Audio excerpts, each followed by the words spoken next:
Nova Estela Ciência e Debate, um programa da TV PUC São Paulo, um programa com apoio do Programa de Estudos Pós-Graduados em História da Ciência da PUC, que fica no campus Marquês de Paranaguá. Muita gente conhece o campus Monte Alegre, mas a PUC tem a sua área de exatas, tem engenharia, tem educação matemática e tem a história da ciência lá na Marquês de Paranaguá, um pequeno verde no meio do centro de São Paulo, e que traz a cada semana, com gravação aqui no MIS, Museu da Imagem e do Som, um programa debatendo temas da história antiga da nossa ciência, recente da nossa ciência e até algumas considerações sobre o futuro da ciência e da tecnologia. Hoje nós temos novamente um doutorando da PUC, da História da Ciência, Ricardo Moriti, que é professor, vamos lá, MBA de pós em Marketing, na FIA, Fundação Instituto de Administração, áreas do marketing estratégico, planejamento estratégico, gestão de marketing, marketing no varejo, é sócio da Progresso Soluções, tem especialização em Harvard e daqui a alguns anos vai ter o doutoramento na PUC em História da Ciência. Ele já esteve aqui conosco contando um pouco da história e da matematização da própria economia enquanto ciência, e a gente pediu para o Ricardo voltar por um tema que na verdade a gente acha que conhece, mas talvez não conheça, né? É um tema extremamente presente na vida contemporânea, que é o marketing, né? Então eu queria que você hoje discorresse um pouco sobre a história dessa área dentro da economia, né? E acho que antes de você mergulhar na história, Ricardo, eu queria que você desse uma luz aí. O que é o marketing? Afinal, o marketing é a propaganda enganosa? É um grande prazer estar voltando aqui no programa com vocês e discutir um tema, para mim, tão caro como o marketing, né? Afinal de contas, eu dou aula disso, trabalho nessa área. A minha dissertação em História da Ciência, no mestrado, foi sobre a história do marketing, quer dizer, quando o marketing nasceu, basicamente, quer dizer, esse momento foi que eu estudei, né? Mas acho bem interessante, bem propício começar falando sobre marketing, sobre o que é marketing. Até porque as pessoas, em geral, não têm uma ideia muito clara, o leigo não tem uma ideia muito clara do que é marketing, né? Nos últimos anos, a gente tem ouvido bastante falar que o marqueteiro do político tal... Está preso. Está preso. Tem muito marqueteiro, né? Preso. Ou então enganou não sei quem. Isso não é marketing, né? Acho que são algumas pessoas que utilizam alguns dos conhecimentos de marketing para manipular a população. Isso é manipulação, isso não é marketing, né? Então acho que tem gente que acredita nisso, né? Outras pessoas, caso típico, né? Assim que eu comecei a trabalhar com marketing, eu encontrei uma tia minha numa festa e ela perguntou: o que você está fazendo agora que se formou e tal? Eu falei: estou trabalhando com marketing. Ah, que legal. E como é que são os atores da televisão na intimidade? Eu falei: não sei, como é que eu vou saber isso? Não, você trabalha em marketing. Quem trabalha em marketing está o dia inteiro na televisão fazendo propaganda. Não é verdade também, quer dizer, você até participa em alguns casos de produções de comerciais de televisão, etc. Mas são ferramentas. É que eu devo falar que existe a escola de propaganda e marketing. Perfeito. Na cabeça do pode imaginário. Ser. E acho que isso influencia bastante, sem dúvidas, né? Agora, o que é marketing, basicamente? Marketing é uma área de conhecimento onde você busca conhecer aquilo que um grupo de consumidores precisa ou deseja, bolar algum tipo de solução, ou produto ou serviço que a empresa que você trabalha possa fornecer, satisfazendo esse consumidor, ao mesmo tempo sendo competitivo versus outros concorrentes que também estão querendo satisfazer esse consumidor, mas gerando ganho para a empresa. Então o marketing é isso, é muito mais uma área de conhecimento de como o consumidor toma suas decisões, né? E aí, propaganda é um elemento que pode ser utilizado, preço pode ser outra, lançamentos, inovação, aí tem uma gama muito grande de caminhos, né? Então o marketing é um pouco mais complexo que simplesmente a propaganda ou essa manipulação. A televisão, quer dizer, é um elemento legal, importante. Na minha vida, quantos e quantos comerciais de televisão eu, enfim, participei, briefei, etc. Mas é algo menor perto do que é o marketing em si, né? E essa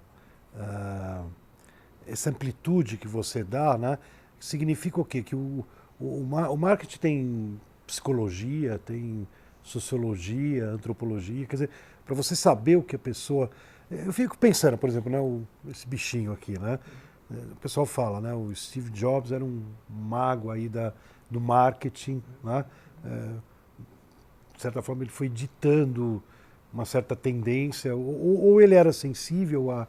Como que você analisa, por exemplo, nesse fenômeno aí do celular, né? Teve um marketing... Eu acho que primeiro, pegando a primeira parte da pergunta, né, o marketing ele se utiliza de várias áreas de conhecimento. Eu diria que talvez com mais importância economia, psicologia, estatística e antropologia. Porque para conhecer o que um certo grupo pensa, como pensa, o que deseja, etc., você precisa ter conhecimentos de psicologia. Agora, transformar isso em dados um pouco mais concretos, você usa estatística para isso.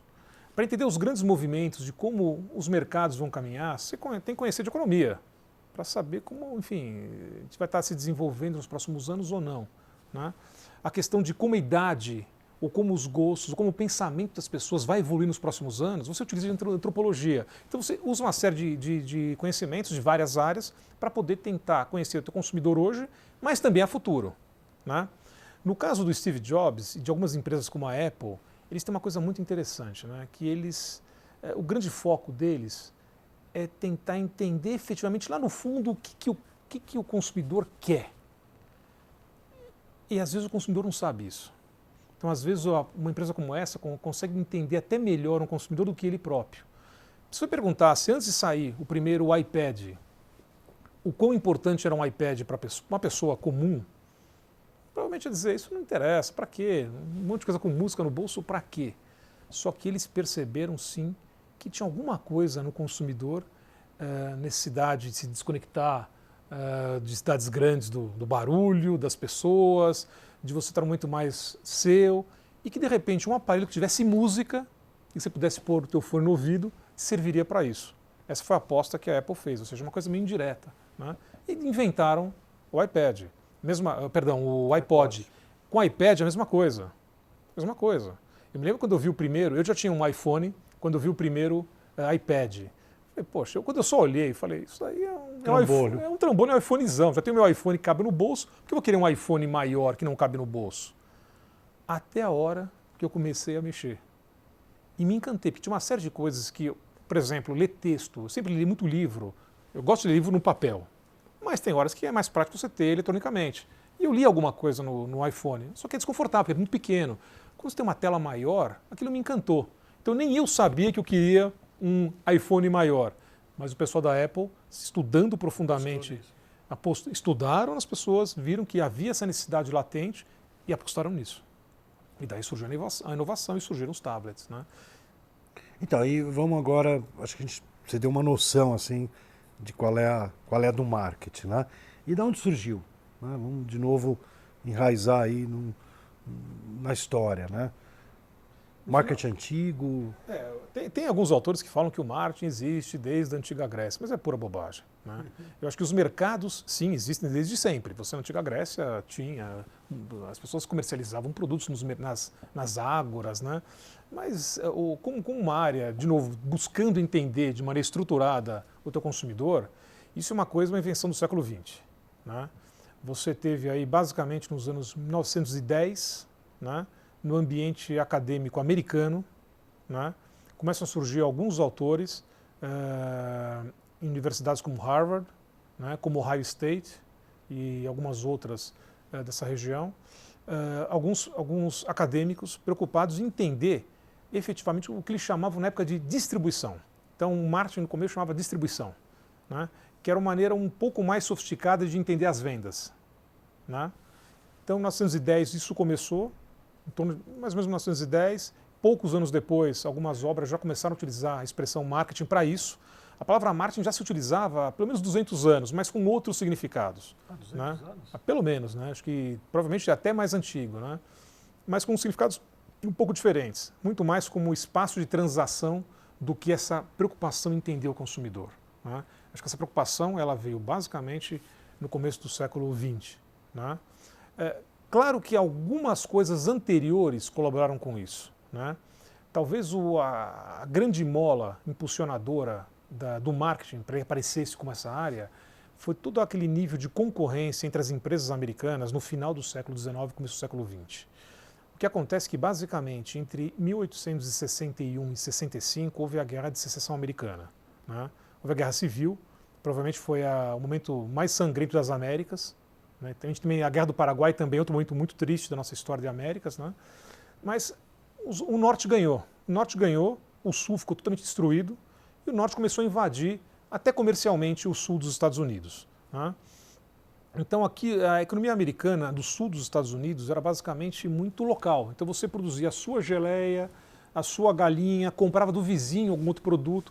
Quando o norte chega, que era mais industrializado e atinge o sul do país, né, começa a haver uma grande invasão de produtos industrializados. Né, e para e passo a isso, uma série de empresas foram surgindo também.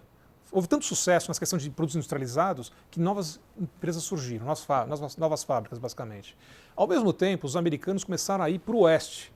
Então, os americanos que estavam na costa leste foram até a Califórnia. Então, de repente, o espaço cresceu demais em termos... As distâncias cresceram muito nos Estados Unidos. Né? Claro que uma coisa... A segunda revolução industrial, né, principalmente a questão do transporte, o trem, ajudou demais a você encurtar distâncias. Com isso, a conquista também do Oeste acabou acontecendo.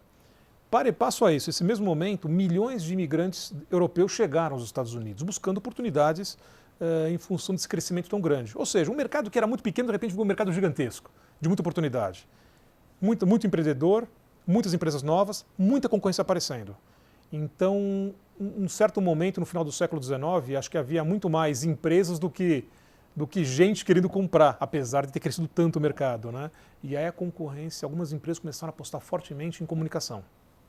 Então acho que talvez um dos primeiros elementos do marketing com mais força foi a comunicação. Então a publicidade com muita força surgiu nos Estados Unidos no final do século XIX. Né? E aí já, como eu falei, em 1910, de maneira um pouco mais abrangente, pensando em como entender esse consumidor, mais do que simplesmente empurrar um produto. Né? Porque é diferente, você empurrar um produto, talvez a pessoa goste, talvez não goste. Quando você já sabe o que a pessoa quer, é muito mais fácil conquistá-la e convencê-la a comprar aquele produto. Né? E que essa questão de conhecer o consumidor. Isso basicamente foi no... E do ponto de vista da ciência, né, aonde isso aconteceu no mundo acadêmico? Quer dizer, em qual departamento, onde é que essa área vai se desenvolvendo? Você teve aí... Hoje em dia o marketing está onde? Ele está dentro da economia, dentro da administração? O marketing hoje está dentro da administração. Né? E ele basicamente surgiu em algumas escolas em áreas de administração, nas poucas que existiam, ou principalmente em áreas ligadas à economia. Então você pega o começo do século XX, basicamente estava em áreas de economia. Né? A administração estava engatinhando ainda. Né? Então... me lembro que na outra entrevista que nós tivemos, eu mencionei que a administração era quase que um apêndice da economia. De certa forma, o marketing é um apêndice da administração, né?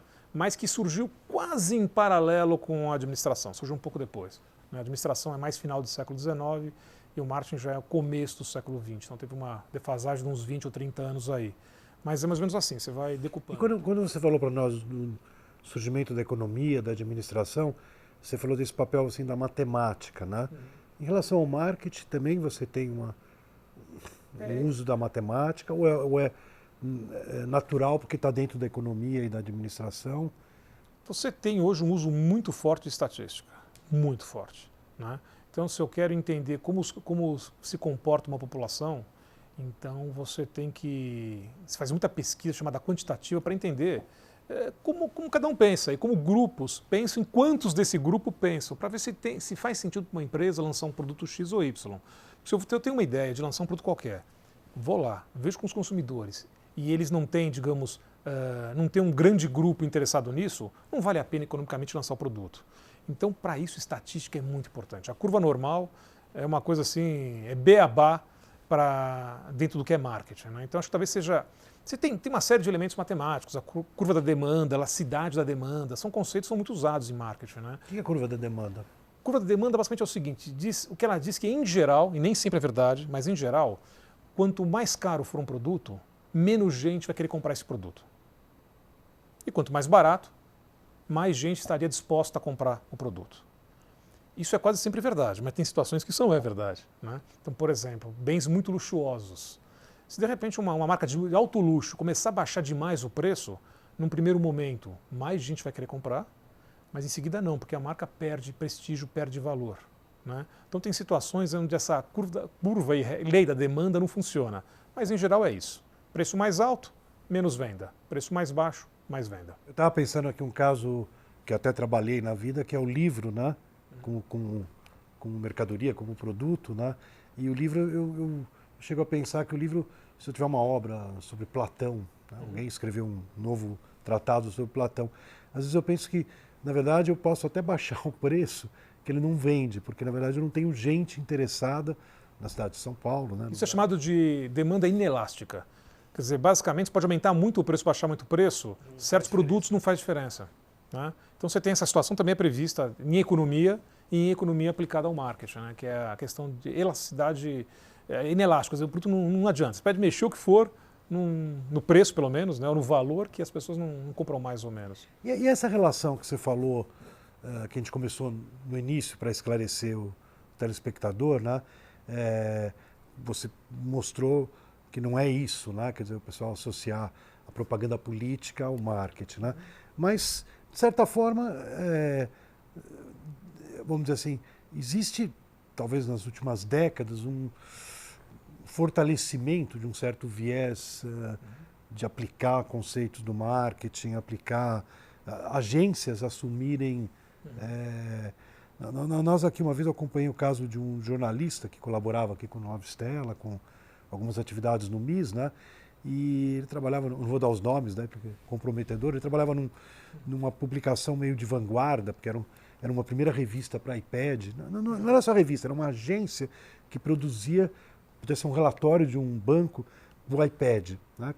Porque ninguém fazia isso, então eles tinham know-how, eles criaram uma produção, faziam uma revista, faziam um monte de coisa, e de repente ele chegou um dia para mim e falou: Zé, eu vou abandonar a minha empresa. Eu falei: mas por que você vai abandonar a tua empresa?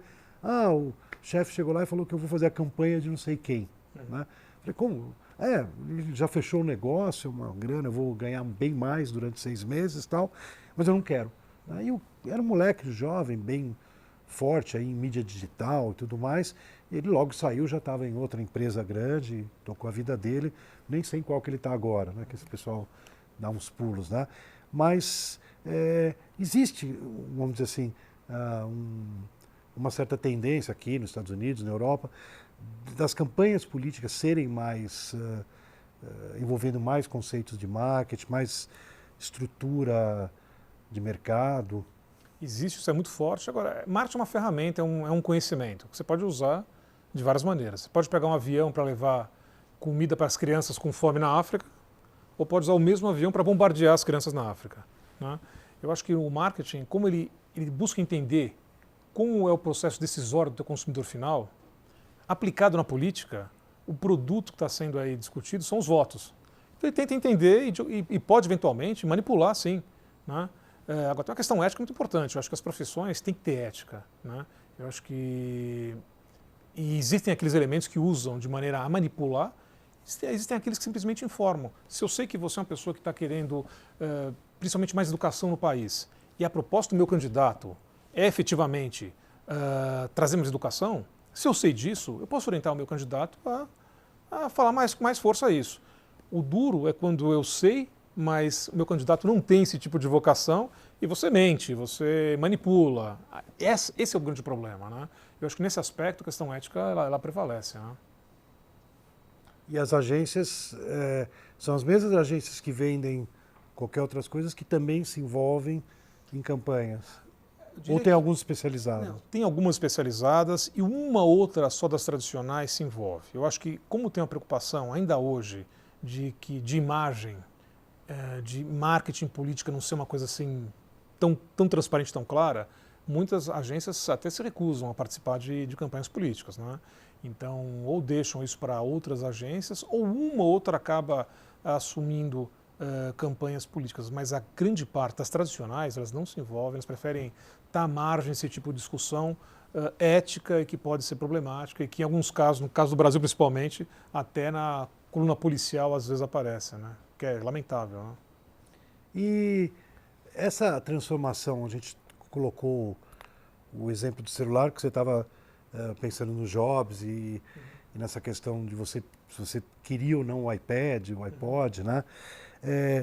Essa nova realidade digital está transformando um pouco o marketing na sociedade? Ufa, está mudando muito. A verdade é que o marketing hoje está num momento, numa grande encruzilhada, porque durante muito tempo você usava propaganda em televisão, basicamente, ou rádio, para atingir um grupo de consumidores de maneira mais massiva, né? Um pouco mais simples, talvez nessa época. E hoje, com a questão do digital, que te permite chegar um a um, você é praticamente obrigado a fazer um marketing um a um, né? Isso é uma quebra de paradigma muito grande. Apesar que na teoria, desde os anos 80 já se falava que isso ia acontecer, parecia-se um futuro muito distante, né? Só que chegou muito antes do que se esperava. Então eu diria que as empresas mais tradicionais principalmente, estão tendo muita dificuldade em tratar essa mudança, né, que traz o digital e essa comunicação, porque você por um lado pode atingir a cada consumidor e também ele individualmente pode atingir muito fácil também, né? Ele busca cada vez mais uma troca de informação com empresas, com marcas. E as empresas não estão ainda 100% adaptadas a isso. Realmente é um momento de transição. Talvez daqui a 10 anos seja um pouco mais simples olhar, mas hoje a maior parte das empresas eu sinto que não estão preparadas para essa grande mudança que está havendo em função do digital. E do ponto de vista teórico, o pessoal está pensando essa transformação, está buscando entender o que está acontecendo conceitualmente? Você tem algumas iniciativas, né? Talvez o que tem de mais moderno hoje, já avançando em termos disso, é o neuromarketing, quer dizer, tentar... Como chama? Neuromarketing. Neuromarketing. É não só se comunicar individualmente, mas até entender a partir de estímulos vários, provavelmente neurológicos também, né, como cada consumidor se comporta. Então tem alguns experimentos muito interessantes, né, a gente pode também discutir bastante sobre alguns desses projetos que ocorrem por aí, mas muito ligado à parte neuro, quer dizer, tentar, até através de escaneamentos, etc., você prever como o consumidor pensa, por um lado. E por outro lado, que é uma questão, essa sim é uma discussão grande, é a questão de você com o seu celular, a cada momento, ser atingido por mensagens. Então já tem lugares, tem vários lugares, no Brasil muito pouco, nos Estados Unidos mais. Você passa em frente a uma loja, a loja consegue, através de um sistema, saber que você está em frente à loja e te passa uma mensagem com uma promoção para aquela loja. Então, através do celular. A discussão é que até que ponto isso não é invasão de privacidade também, né? Porque, afinal de contas, imagina você andando num shopping center e o teu telefone celular piscando sem parar com mensagem de todo mundo, né? Então tem uma grande discussão de como você consegue proceder. Isso rola muito no Waze, né?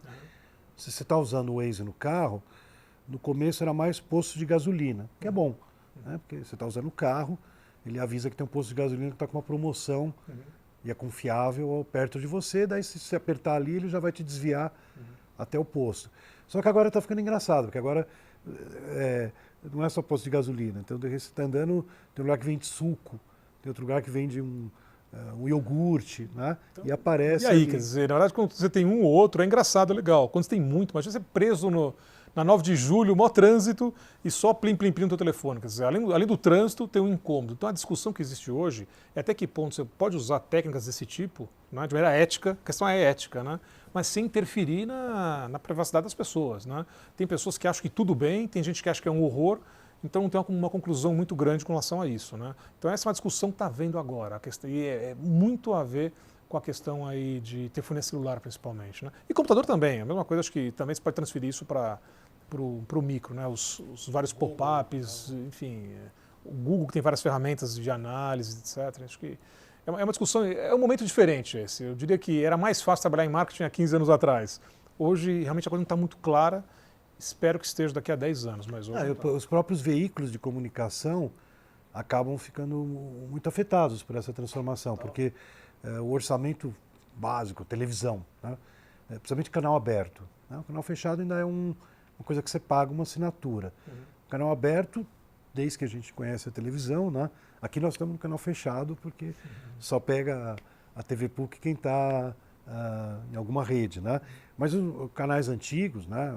O canal SBT, Record, Globo, que estão abertos, a própria ideia é canal aberto, quer dizer, você compra a televisão, enfia na tomada, liga a antena e capta o sinal e assiste.